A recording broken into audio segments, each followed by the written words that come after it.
آج میں مقدسہ ماں کے بارے میں کلام پیش کروں گا۔ ہر بار فرق موضوع ہوتا ہے، لیکن یہاں پر جو پاکرو نے ہدایت کی ہے کہ آپ یہاں پر مقدسہ ماں کے بارے میں ہم سنیں۔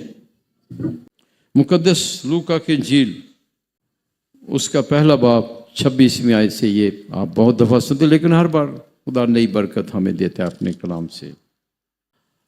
پہلا باب 26ویں آیت سے، اور چھٹے مہینے جبرائیل فرشتہ خدا کی طرف سے جلیل کے ایک شہر میں بھیجا گیا جس کا نام ناصرت تھا، داؤد کے گھرانے کی ایک کنواری کے پاس، جو یوسف نامی ایک مرد سے بیاہی ہوئی تھی، اور اس کنواری کا نام مریم تھا۔ اور فرشتے نے اس کے پاس اندر آ کر کہا، سلام اے پرفضل، خداوند تیرے ساتھ ہے، تو عورتوں میں مبارک ہے۔ اور وہ اس کلام سے گھبرا گئی اور سوچنے لگی کہ یہ کیسا سلام ہے۔ اور فرشتے نے اس سے کہا، اے مریم نہ ڈر، کیونکہ تو نے خدا کے نزدیک فضل پایا ہے، اور دیکھ تو حاملہ ہوگی اور تیرے بیٹا ہوگا، اور تو اس کا نام یسوع رکھے گی۔ وہ بڑا ہوگا اور حق تعالیٰ کا بیٹا کہلائے گا، اور خداوند خدا اس کے باپ داؤد کا تخت اسے دے گا، اور وہ یعقوب کے گھرانے میں ہمیشہ تک بادشاہی کرے گا، اور اس کی بادشاہی کا آخر نہ ہوگا۔ تب مریم نے فرشتے سے کہا کہ یہ کس طرح ہوگا جبکہ میں مرد سے ناواقف ہوں؟ اور فرشتے نے جواب میں اسے کہا کہ روح القدس تجھ پر نازل ہوگا، اور حق تعالیٰ کی قدرت تجھ پر سایہ ڈالے گی، اور اس سبب سے وہ قدوس مولود خدا کا بیٹا کہلائے گا۔ اور دیکھ تیری رشتہ دار الشبات کے بھی بڑھاپے میں بیٹا ہونے والا ہے، اور یہ اس کا جو بانجھ کہلاتی تھی 6واں مہینہ ہے، کیونکہ خدا کی کوئی بات ہرگز بے قدرت نہ ہوگی۔ اور مریم نے کہا، دیکھ میں خداوند کی بندی ہوں، میرے لیے تیرے قول کے موافق ہو۔ تب فرشتہ اس کے پاس سے چلا گیا۔ انجیل مقدس کے وسیلے سے ہمارے گناہ معاف کیے جائیں۔ بیٹو بیٹیوں سنیں، کلام میں لکھا سب نے گناہ کیا اور خدا کے جلال سے محروم ہو گئے۔ دو ہستیاں گناہ سے پاک ہیں، خداوند یسوع مسیح اور مقدسہ مریم۔ سنیے، لیکن آدم اور حوا وہ گناہ کرنے سے پہلے وہ بھی پاک تھے۔ آدم بھی گناہ کے بغیر پیدا کیا گیا، بعد میں گناہ کیا۔ اسی طرح حوا بھی گناہ کے بغیر بنائی گئی، بعد میں گناہ کیا، تو لیکن گناہ بعد میں ہوا، پھر ناپاک ہوئے، لیکن خدا نے ان کو گناہ کے بغیر پاک کیا تھا۔ اب اس آدم اور حوا کے گناہ میں ہم شامل ہیں، نسل در نسل موروثی گناہ چل رہے ہیں، لیکن دو ہستی ہیں جو موروثی گناہ سے پاک، یسوع مسیح خدا کا بیٹا اور مقدسہ مریم۔ کیوں؟ اب ہم پہلی تخلیق میں دیکھیں، پہلا نقطہ ہے جس میں مختصر بیان کروں گا کہ یسوع مسیح نیا آدم ہے، دوسرا آدم ہے۔ اگر دوسرا آدم ہے تو پہلا آدم بھی ہے، اور دوسرا مقدسہ مریم دوسری حوا ہے، اگر دوسری حوا ہے تو پہلی حوا ہے۔ اب سنیے، پہلی حوا کون سی ہے؟ جو اب خدا نے ان کو منع کیا تھا کہ نیک و بد کی پہچان کا درخت کا پھل نہیں کھانا ہے۔ ادھر لوسیفر فرشتہ حوا کے پاس آتا ہے اور وہ اس کی بات مانتی ہے، اور وہ اپنے شوہر کو بھی وہ پھل کھلاتی ہے۔ تو گویا حوا کے پیٹ کا پھل گناہ ہے، اس نے گناہ کو جنم دیا۔ حوا نے شیطان کی بات مانی، خدا کی بات نہیں مانی۔ خدا نے کہا اس کا پھل نہیں کھانا، لیکن شیطان آتا ہے، اور اس لیے حوا سے پیدا ہونے والے گناہ میں جنم لیتے ہیں۔ اور اپنے شوہر کو بھی اس گناہ کی طرف دھکیل دیا۔ اب اس نئی تخلیق کو نیا سب کچھ بنانے کے لیے نئے آدم کی ضرورت ہے اور نئی ہوا کی ضرورت ہے۔ نئے آدم کا مطلب یہ ہے کہ جو گناہ سے پاک ہو، نئی ہوا کا مطلب ہے کہ جو گناہ سے پاک ہو۔ اگر وہ گناہ ہے تو وہ نیا سب کچھ بھی نہیں بن سکتا ہے اگر وہ بھی اس گناہ میں شامل ہیں۔ مقدسہ مریم ماں کے پیٹ میں گناہ سے پاک ہوئی، پاک تھی، بے داغ حمل میں لی گئی، میکیولیٹ، بے داغ حمل میں لی گئی، کیونکہ وہ پاک اسے رکھا گیا۔ میں فرض کروں کہیں آپ کو کہوں، اگر فرض کریں آپ خدا ہوتے، ٹھیک ہے، خدا بنا سکتا ہے ہر انسان کو، خدا نے بنایا ہے، تو وہ اگر آپ خدا ہوتے اور آپ نے اپنی ماں کو کیسے بنانا تھا؟ خوبصورت بنانا تھا، کیونکہ آپ خدا نہیں ہیں، آپ نہیں بنا سکتے۔ یسوع مسیح خدا ہے، اس نے اپنی ماں کو سب سے خوبصورت بنایا۔ سب سے خوبصورت ہونے کا مطلب گناہ سے پاک بنایا۔ یسوع مسیح کی موت اور جی اٹھنے کا اثر اس سے پہلے بھی، اس وقت بھی، آگے بھی۔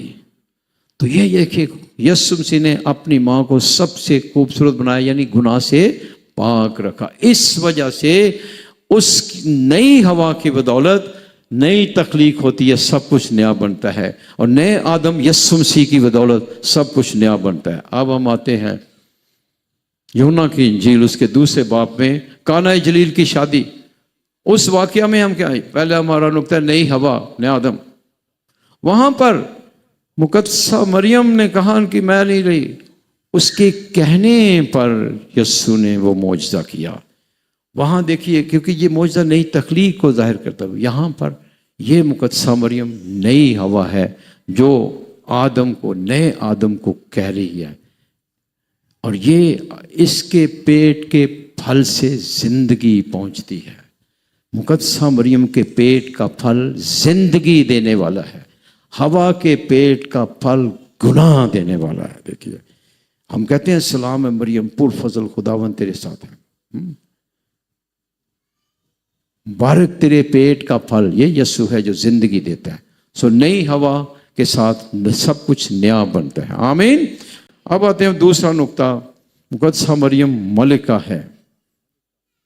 یہودا کے زمانے میں، یہودا کے جتنے بھی بادشاہ تھے، دیکھیں 10 قبیلے، 2 قبیلے، ایک یہودا کا قبیلہ ہے جس سے ذریعے خداوند یسوع مسیح اس قبیلے سے آتا ہے، داؤد کی نسل سے، یہودا کے قبیلے۔ یہودا کے جتنے بھی بادشاہ ہیں بائبل میں آپ دیکھیں، یہودا کے بادشاہ، ان کی جو بادشاہوں کی جو ماں ہوتی تھی اس کو کہتے تھے گبیرہ، کہ یہ گبیرہ، یعنی جیسے آج کل فرسٹ لیڈی جیسے آپ کہہ سکتے ہیں۔ وہ ملکہ جو تھی، ملکہ بادشاہ کی بیوی نہیں ہوتی تھی بلکہ بادشاہ کی ماں ہوتی تھی۔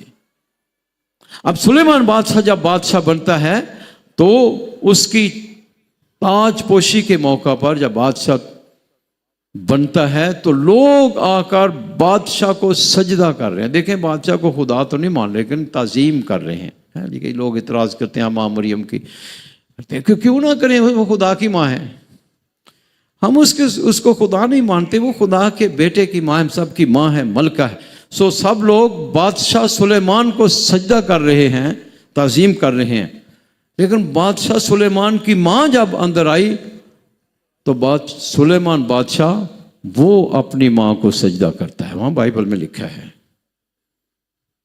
اور پھر اپنی ماں کے لیے الگ تخت لگایا۔ یہ اشارے ہیں کہ وہ دنیا کی بادشاہی تھی، داؤد بادشاہ کی دنیا کی بادشاہی، وہ اس دنیا کا بادشاہ تھا۔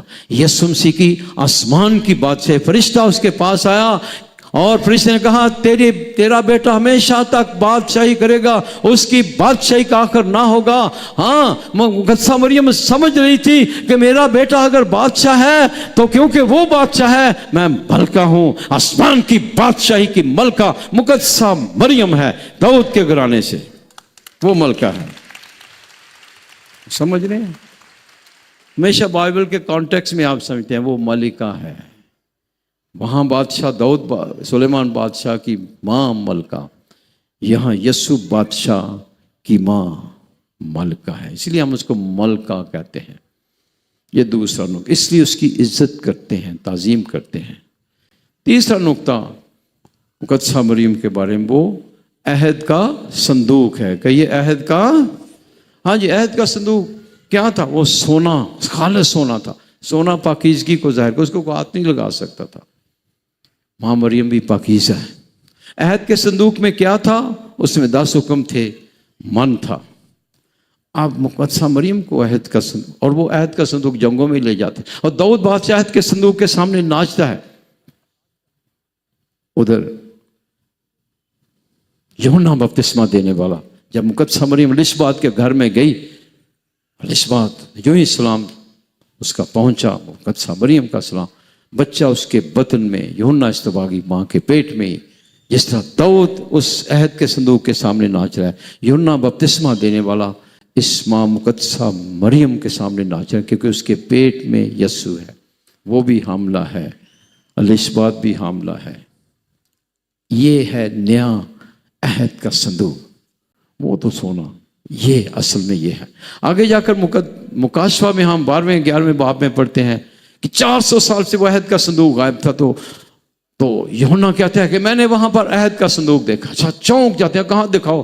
وہ کہتا ہے اچھا یہ ہے ایک خاتون جس کے سر پر 12 ستاروں کا تاج تھا، وہ سورج کو اوڑے ہوئے تھی، مقدسہ مریم۔ وہ عہد کا صندوق ہے جو جس کے ذریعے یسوع مسیح دنیا میں، تو اس کے پیٹ میں خدا ہے، خدا کا کلام مجسم ہوا، وہ عہد کا صندوق ہے۔ آمین۔ نئی ہوا، ملکہ، عہد کا صندوق۔ آپ یہ جو مقدسہ مریم ہے، یہ فرشتوں کی بھی ملکہ ہے، یہ ہم سب کی ماں ہے۔ آج اس کے کلام ہم نے سنا، اس نے کہا میرے لیے تیرے قول کے موافق ہو۔ خدا ہمیں دعوت دیتا ہے کہ ہم بھی خدا کی وفاداری کریں، خدا کی تابعداری داری کریں، اس جیسا ماں مریم جیسا ایمان ہم میں ہو، اس جیسی پاکیزگی ہو، اس کی جتنی بھی تعظیم کریں، عزت کریں، کم ہے کہ جیسے یسوع مسیح نے اپنی ماں کی عزت کی۔ چوتھا حکم ہے تو اپنے ماں باپ کی عزت کر۔ یسوع مسیح نے عزت کی، اس لیے بھی ہم عزت کرتے ہیں، ہم اس کی عزت کرتے ہیں، تعظیم کرتے ہیں، اس کو خدا نہیں مانتے، اور جتنی بھی کریں کم ہے۔ اور وہ آسمان پر اپنے بیٹے کے دائیں بیٹھی ہے، وہاں سے ہمارے لیے شفاعت کرتی ہے، دعا کرتی ہے، ہمیشہ ماں ہے، ہم سب کی کلیسیا کی ماں ہے۔ تو مختصر طور پر اس جیسا ہم نے بنا، اس جیسی حمد کرنی ہے، اس جیسا ایمان کرنا، اس جیسے کلام پر سننا، غور کرنا اور اعلان کرنا، دوسروں کو سنانا۔ آئیے یہ جذبہ ہم میں رکھیں، آج کی اس پرستش میں مقدسہ مریم کا نمونہ اپنائیں۔ وہ آخری دم تک خدا کی وفاداری، پاکیزگی کا منبع ہے، اور وہی اس جیسا ہم بھی ہر روز اپنے فیصلوں میں، اپنی بات چیت میں، خدا کی حمد میں، دوسرے کی دعا کرنے میں اس جیسے بن جائیں۔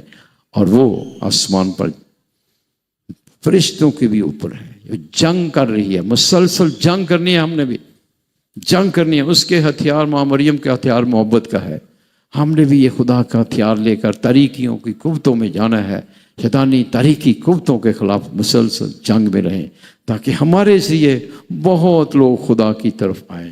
مقدسہ مریم مشن بھی ہے، مقدسہ مریم ہیکل بھی ہے جس کے اندر خدا آ گیا، اور عہد کا صندوق بھی ہے، دوسری ہوا بھی ہے، ملکہ بھی ہے، جنگ کرنے والی خاتون بھی ہے۔ آئیے ہم اس کی مانند بنیں اور اس طرح خدا کا کلام دوسروں تک پہنچائیں۔ آمین۔